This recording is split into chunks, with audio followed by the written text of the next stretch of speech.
আমি এটা calendar booking set up করেছি ফর মাই ডেন্টাল ক্লায়েন্টের জন্য ইউজিং গো হাই লেভেল।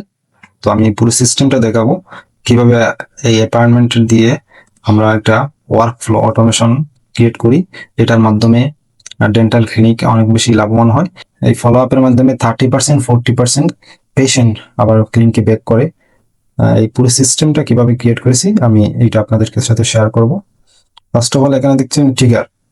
ট্রিগারে আমরা মূলত মার্কেটিং এর সাধারণত একটা জিনিস সব টেনশন দেখি, সেটা হলো ক্লিক বা লিড। কিন্তু ডেন্টাল ক্লিনিকে আসল লসটা লিড না আসা না, বরং আসল লসটা হলো নশো। ধরুন আপনি 1 মাস অ্যাড চালালেন, 50 জন বুকিং দিল, কিন্তু আসলো মাত্র 20 জন ক্লিনিকে। এই যে বাকি 30 জন আসলো না, আমরা এই অটোমেশনের মাধ্যমে তাদেরকে ফলো আপ করি। সেখান থেকে দেখা যায় 30%, 40%, ইভেন 50% পর্যন্ত ক্লায়েন্ট ব্যাক করে বা পেশেন্ট ব্যাক করে। তো এই পুরো সিস্টেমটা প্রথমে এটা হচ্ছে অ্যাপয়েন্টমেন্ট কনফার্মেশন ট্রিগার। যখনই কোনো পেশেন্ট এই ক্যালেন্ডারের থ্রুতে একটা ডেট ফিল আপ করে, সাথে সাথেই তাকে একটা কনফার্মেশন ইমেল সেন্ড করা হয়। যখনই কোনো পেশেন্ট আপনার ক্যালেন্ডারের সময় সিলেক্ট করে কনফার্ম বাটনে ক্লিক করে, ঠিক সেই মুহূর্তে এই ইঞ্জিনটা স্টার্ট হয়। এটাকে বলা হয় speed to lead. Patient booking করার 2 মিনিটের মধ্যে তার কাছে একটা কনফার্মেশন ইমেল অথবা SMS চায়। মানুষ যখন অনলাইনে কোনো কিছু বুক করে, তারা একটা ইনস্ট্যান্ট ফিডব্যাক চায়। এই ইমিডিয়েট রেসপন্সটা পেশেন্টের মনে একটা কনফিডেন্স তৈরি করে আপনার ক্লিনিক অনেক বেশি প্রফেশনাল এবং অর্গানাইজড। কনফার্মেশন দেওয়ার পর আমরা রিমাইন্ডার একটা সেট আপ করি। সিস্টেম অটোমেটিক 24 আওয়ার্স ওয়েট করে এবং অ্যাপার্টমেন্টের ঠিক একদিন আগে একটা পার্সোনালাইজড রিমাইন্ডার পাঠায়। পার্সোনালাইজড রিমাইন্ডার পাঠানো হয়। অনেক সময় মানুষ সিরিয়াসলি বুক করলে ওর ডেইলি লাইফের ব্যস্ততা ডেটটা ভুলে যায়। এই যে অ্যাপার্টমেন্টের ঠিক আগে তাকে একটা জেন্ট নক দেওয়া হয়, এখানে নো শো রেট প্রায় 40%, 50% পর্যন্ত কমিয়ে আনা পসিবল। এবং এটাকে ম্যানুয়ালি কল দিয়ে রিমাইন্ডার দেওয়া লাগে না, আমাদের অটোমেটিক সিস্টেমে এটা অটোমেটিক ভাবে এটাকে রিমাইন্ডার SMS এ যায় এবং রিমাইন্ডার ইমেইলে চলে যায়। এই ওয়ার্কফ্লো মূলত কন্ডিশন দুইটা দেওয়া হয়েছে, একটা হচ্ছে শো, এটা হচ্ছে নো শোস।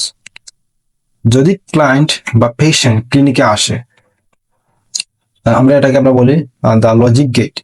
এখানে সিস্টেম একটা ডিসিশন নেই। আপনার টিমের কাজ শুধু একটা পেশেন্ট যদি ক্লিনিকে আসে, তার প্রোফাইলে জাস্ট শো টেকটা দিয়ে দিতে হবে যে সে ক্লিনিকে আসছে। এই টেকটা এখানে ম্যানুয়ালি দিতে হবে।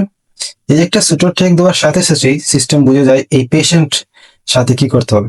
এখানে ম্যানুয়ালি কোনো ভুল হওয়ার সুযোগ নেই বা ম্যানুয়াল কোনো ভুল হওয়ার সুযোগ নেই, পুরো প্রসেস সিস্টেম অটোমেটিক ট্র্যাক করছে। যখনই ধরা যাক পেশেন্ট আসলো এবং ট্রিটমেন্ট সফলভাবে শেষ হলো, আমরা তাকে এই টাইমটা ডিপেন্ড করে, এখানে 2 আওয়ার্স দেওয়া আছে, এটা ডিপেন্ড করে আপনার ক্লায়েন্টটা কত দূর আপনার ট্রিটমেন্ট বা আপনার ক্লিনিক থেকে।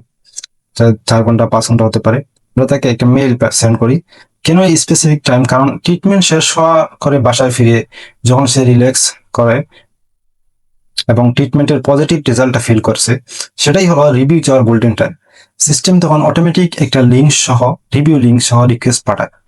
সাধারণত ডেন্টিস্টরা মুখের চাইতে লজ্জা পান রিভিউ, কিন্তু আমরা এই হ্যান্ড অফ সিস্টেম আপনার হয়ে পুরো মাসে অনেকগুলো রিভিউ কালেক্ট করবে, যেগুলা র্যাঙ্কিং এ, লোকাল র্যাঙ্কিং কে বাড়িয়ে দেয় এবং অর্গানিক ভাবে অনেক পেশেন্ট পাওয়ার পসিবল।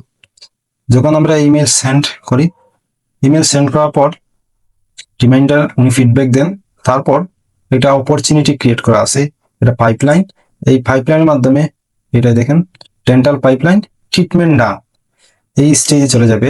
পাইপলাইনে এই স্টেজ হবে যে এই পেশেন্ট ট্রিটমেন্ট ডান, তখন এটা অটোমেটিক পাইপলাইনে চলে যায়। যখন প্রবলেমটা তখন হয় যখন সহ যদি কোনো পেশেন্ট না আসে, ফর এক্সাম্পল কোনো পেশেন্ট আসলেন না, সাথে সাথে একটা উই মিস মেসেজ চলে যায়।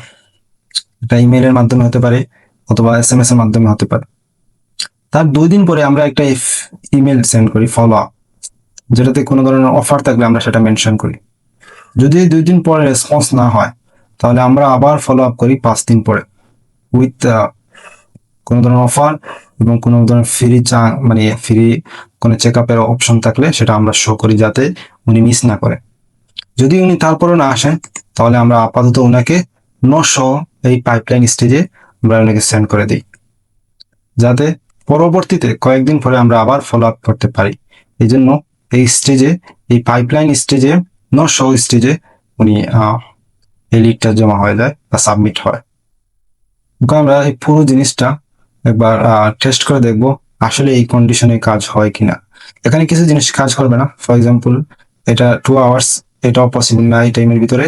আর হচ্ছে এই যে যেগুলা 5 দিন তারপরে 2 দিন, এগুলাও এখানে লাইভ দেখা পসিবল না। জাস্ট আমি কনফার্মেশনটা করব যে এখানে বুক করার পর এখানে এটা মেইলটা যায় কিনা বা ওয়ার্কফ্লোটা কাজ করছে কিনা, এই সিস্টেমটা কাজ করছে কিনা সেটা শো করবো। তো আমরা এখান থেকে একটা ফর্ম ফিল আপ করি। ফর এক্সাম্পল আমি 10 তারিখে 8টার সময় একটা ফর্ম ফিল আপ, এখানে আপনার নাম দিতে হবে। ফর এক্সাম্পল নাম দিছি, একটা মেইল দিয়ে দিই। তো আমরা একটা মেইল দিব, তারপরে এখানে কোনো কিছু এডিশনাল ইনফরমেশন, কোনো কিছু প্রয়োজন হলে আপনি অ্যাড করতে পারেন, প্রবলেম। দেন শিডিউল মিটিং, এটাতে ক্লিক করার পরে আপনার এই মিটিংটা যাতে গুগল ক্যালেন্ডারে সেভ করতে পারেন এই অপশন আছে, অথবা আউটলুক ক্যালেন্ডারে সেভ করতে পারেন, অথবা আপনি এখান থেকে ক্রস করেও চলে যেতে পারেন। আমরা চেক করব এই মিটিংটা, এই শিডিউলটা আমাদের ইমেইলের থ্রুতে যায় নাকি। সেজন্য আমাদের যেতে হবে, দেখেন 12:09।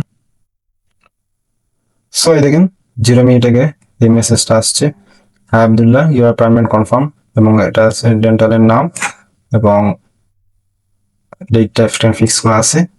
তাহলে আমাদের এই কাজটা সম্পূর্ণভাবে কাজ করতেছে, লাইভ কাজ করতেছে। তারপরও আমরা এখান থেকে, থ্যাংক ইউ সো মাচ।